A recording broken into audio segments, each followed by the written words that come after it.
Olá pessoal, vamos fazer a correção da atividade sobre o continente americano, parte 1.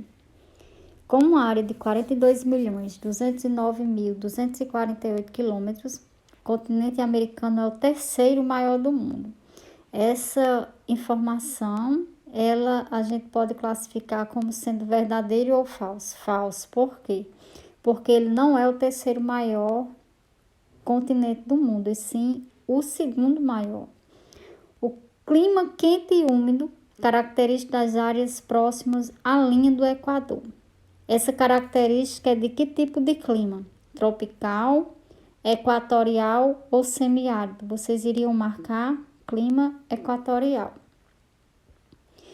Ocorre em uma estreita faixa da Califórnia e outra no litoral do Chile. Clima temperado, clima mediterrâneo ou clima frio? Clima mediterrâneo. Então, essas são as respostas da atividade sobre o continente americano, parte